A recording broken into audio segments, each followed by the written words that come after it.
so much. Good morning, everyone. We are back again for the Speakers Bureau. Now, I heard your AP say, your assistant principal say this morning that you were the best class. Oh yeah, that's good. Give yourself a hand clap. That's good. But let me tell you something. I travel around the district, and we bring the Speakers Bureau to 7 different schools right now. We've been at 5 of those 7 schools last month, and we'll go to all 7 at the end of this month. Let me tell you something. Students around this entire district are the best students that come to the Speakers Bureau, and I believe the reason why is because you're interested. You want to know what it's like to grow up and the years and the choices that people have made and their life stories. So you're very attentive. And that's what I want to applaud each of you for, listening. And I go around all over the community and say how you can hear a pin drop at the Speakers Bureau while the speakers are giving their stories. Now, last month, we had Mr. Who do we have here? Anybody remember his name? Mr. Jeffrey Johnson. And he did a fabulous job sharing his life story with us. He talked about how poor he grew up and how he lived in the projects and how he struggled in life because of poverty. But Mr. Johnson made the right choices. As a result, he doesn't have 1 master's degree. He has 2. Education meant a lot to him. And that is why he is where he is at today. And I want to tell you, you know, when I was your age, I didn't have anybody coming to me and sharing with me their life story. So I didn't know how important education really was. And I went through a very challenging childhood. Just to share a tidbit of it with you right now, I grew up in a 1-parent home with a stepfather, which would have been 2 parents if he had cared enough. But he did not care for my mom nor her children. By the age of 16 years old, I had my own apartment and my own job, and I had to work to survive. And I was what you call a good girl. If some of you know what I mean, I was a good girl. But life took its turns, and I could have made all kinds of choices that would have destroyed me. Instead, I looked within myself, and I said, if you don't see anyone else that cares about you, guess what? You care about you. You understand who you are on the inside and what you can do in life. I grew up being told I would never become anything by my stepdad. Look who I am today. So I want you to understand that you can become anything you want to be. All you have to do is one thing, and that is work hard at your ambition. Whatever your it is in life, you can become it. But you must work hard, because otherwise you're not going to get it. So at this time, without further ado, I have a very special speaker for you who's going to share his life story and some very encouraging and motivating words. Mr. Lezeau, your principal himself, is coming to share his story with you today. Put your hands together for Mr. Lezeau.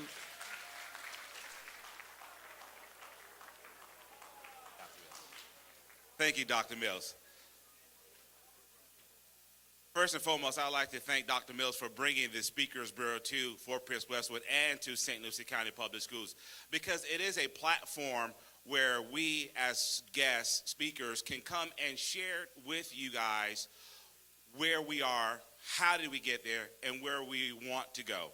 So thank you for providing this platform, Dr. Mills, and having that vision and that willingness to bring this forth to all of our students in St. Lucie County schools. However, I am a little, I want to say, jealous, because I know I'm home today.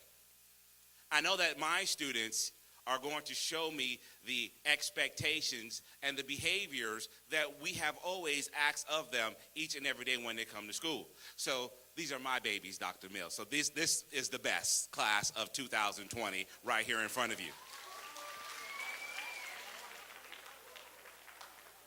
Without further ado, let me share to you with what's my story. Well, what is my story? Okay.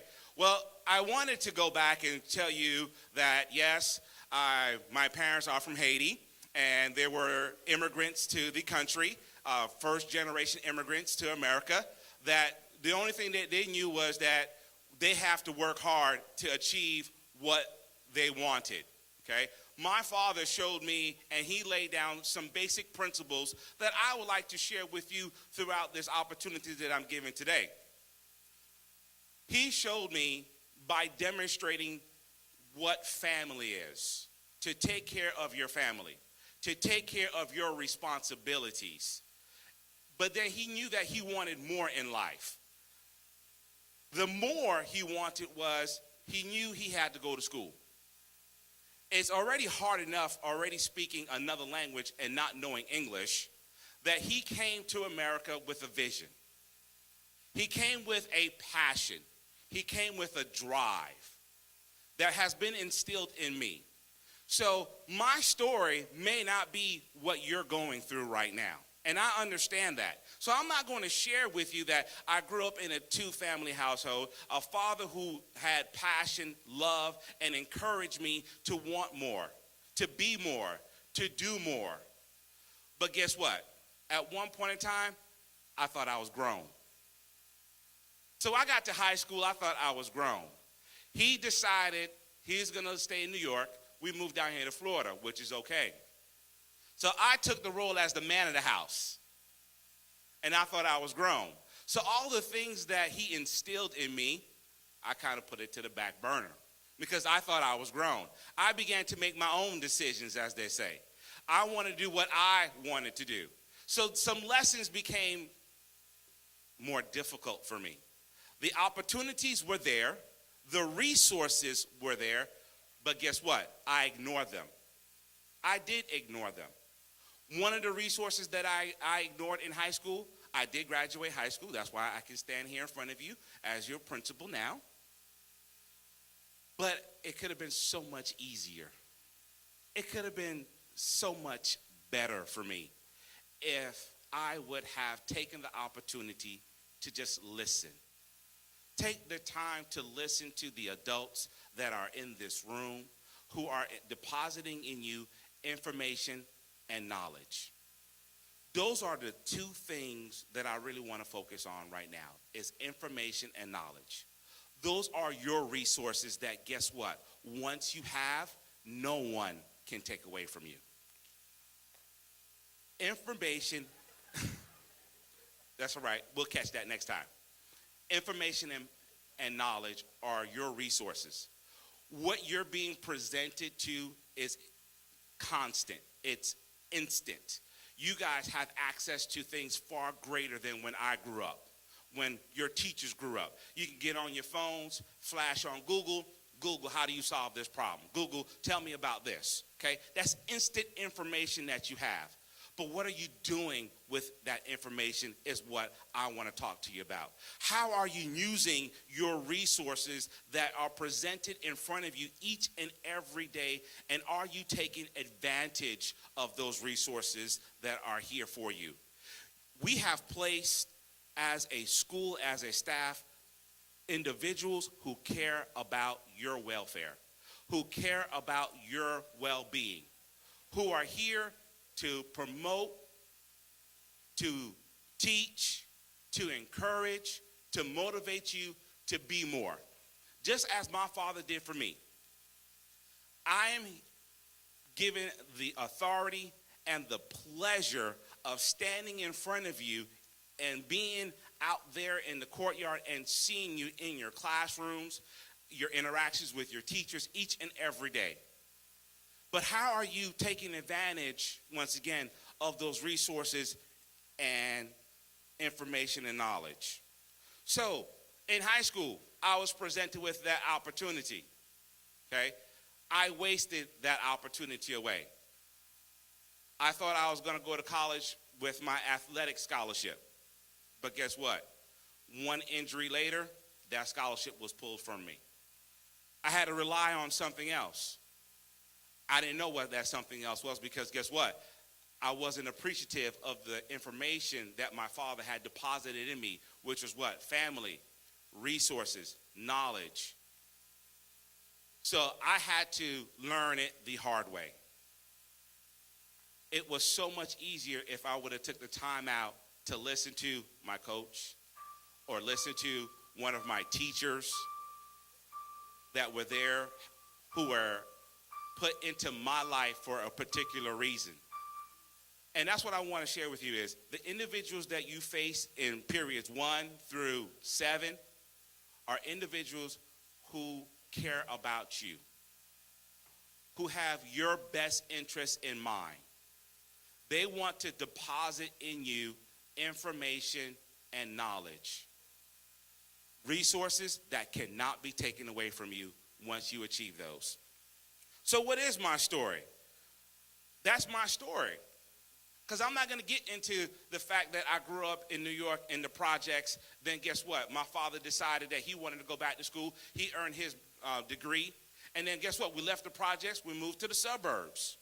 So I grew up somewhat with poverty.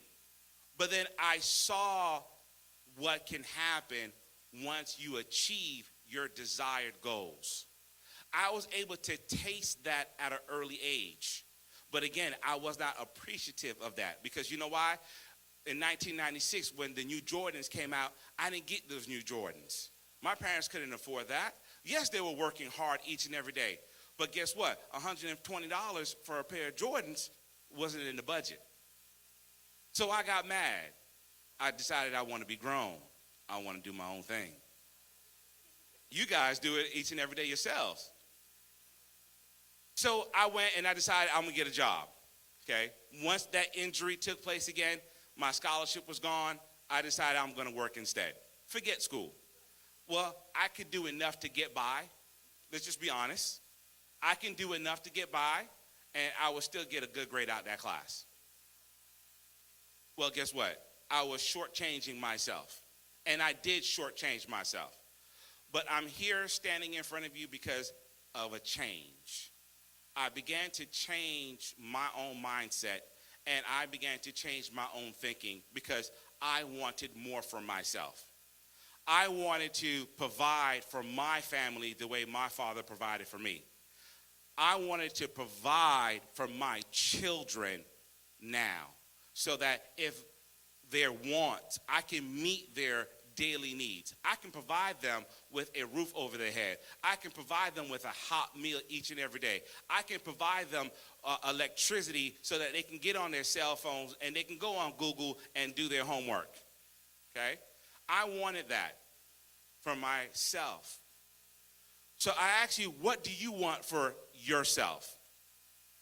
What do you want for yourself? What resources and knowledge are you not getting so that you can achieve your own goals? I want you to think about a car. I heard this morning. When you're in the car, you have your front windshield, and then you have your rear view mirror, okay? Your rear view mirror is so much smaller than your front windshield. Your rear view mirror is for you to look at what's behind you. It's what's in the past, what you are looking and glancing back. You guys are in high school now. In middle school, I want you to take a look into that rearview mirror and take a glance back at what you accomplished in middle school. Guess what? That's in the past now. I want you to begin to look at the front windshield, what's in front of you. That is your vision. Now, in that process, there are some obstacles. There are going to be some detours. There are going to be some roadblocks. But don't allow anyone to detour you from what your vision is and what your destination is. Your destination of the class of 2020 is in sometime in May in the year 2020 is when we can stand on a stage like this. Your name is being called. You walk across that stage. I shake your hand and I hand you your diploma. That is your destination. The things that you do now, the knowledge and information that you're going to be receiving in your classrooms from now, your freshman year, sophomore year, junior year, and senior year are vital to your success. You control your own destiny. You control your path. The knowledge and information that you receive are going to be with you. No one can take that away once you receive it. And guess what? You should not allow anyone to take that away from you as well. So where you want to go, along the way, you're going to have some regrets. You're going to have some hiccups along the way. Guess what? I had some hiccups along the way. Fast forward to my adulthood.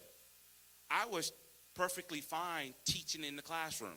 I taught for 8 years. I was comfortable with that. I was also being complacent as well. That's that fixed mindset. I didn't want any more for myself at that time because my wife had a great job. I thought what I had was good until some realization came and hit me hard. My roadblock, one of my hiccups along the way. And that hiccup was my wife coming home and telling me, guess what? She doesn't want to do her job anymore. She's tired of working for the post office. That's not what she was destined for. That's not her career path. So we began to sit down as adults, and we decided that, guess what? Well, if you don't want to do this, you want to go back to school, do you want me to go back to school as well? She says, well, what would you do? I said, I don't know. I can teach. That's all I know is teaching. She says, well, what about leading? Because in the classroom, your teachers, you are leaders. So she encouraged me to go back to school, to be more, to get more. And now that I have that knowledge and I have that information, guess what? I can stand here in front of you and say, as your interim principal, that I will be your principal in the near future. Because of the desire that I had for myself, that passion and that drive that I wanted for myself. It was that vision in that car and the roadblocks and not allowing myself to get sidetracked with what's in front of me. Because there's going to be some detours, ladies and gentlemen. I'm going to tell you that. It's not going to be easy. I'm not going to lie to you and tell you that it's going to be easy because it's not going to be easy. But the decisions that you make now does affect where you want to be later. So think about your knowledge. Think about the information.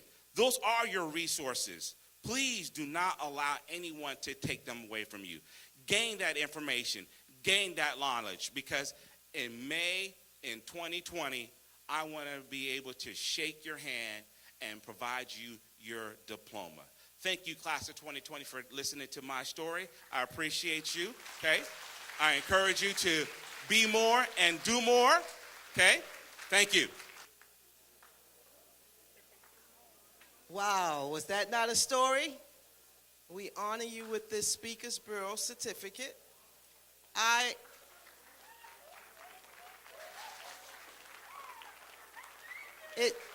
It says, for your outstanding contribution to the students of St. Lucie County School District, we thank you so much for making the right decisions in life. Thank you. Thank you so much, Dr. Lezeau. Thank you. Thank you. What Mr. Lezeau just said was so vitally important. I'm asking for your attention for a moment here. Not just important for you to hear, it's important for everyone in this room to hear. I look at myself as one that will forever be a learner. And I'm not going to tell you my age, but I'm not that young. I'll tell you what I tell you. I've got a 40-year-old daughter. That'll help you understand how old I am up here. 40 years old. I say that to say to you, no matter how old we get, we should always be willing to forever learn. And I don't know about our educators here. I know that they have gone to school and they've gotten their bachelor's degree, but there's so much more for each and every one of us. And as I listen to your story, and I understand how your dad went to school, and was able to get more out of life and have a higher income. That's how he went from poverty to the next level. It was through Dad going back to school and continuing his education. Education will take you out of poverty. Now, everybody's not going to college. We know that in this room. But you can be educated in so many ways. There are skills, there are trades, there are vocations that you can learn, whatever your desire is. Last year, I met a young man right here at this school who said he wanted to become a mechanic. There's nothing wrong with wanting to become a mechanic. Mechanics make good money, okay? So, he said every day after school, he went to the mechanic shop and learned his trade. Someone took him in and was willing to teach him the trade after school. So there are so many things that you can do. Businesses. I had my own preschool for many years. I had to be trained with the director's credential in order to have that child care center. You can't just up and have a child care center. You still need to be educated and receive certification in that area in order to have your own business as a child care provider. So whatever you do in life, you need to be trained, you need to be educated in. Some of you may want to go into the military. You have to be educated in that area. So whatever field you decide to go in, it's okay as long as you go, as long as you work toward it. I don't know how many young people, especially our males, but I don't know how many young people I have met, hundreds that want to go into sports. They want to become the next pro football player or basketball player or something of that nature. But see, your physical body, your mind will outlast your physical body. Your mind will be stronger for many more years than your physical body. So as Mr. Lezeau said today, he started out in football, right? And he injured himself. He had to use his mind. He had to rethink things. If you want to go and become a professional athletic person in sports, make sure you also train your mind, because you have to take college exams to just get into the colleges to play sports. And if you don't meet the exam, you can't go on and play for college. So education, education, education, education is the way. Just make sure you're educated in something. Thank you again, Mr. Lezeau, Joeseph, for what you've done. I appreciate that. Thank you.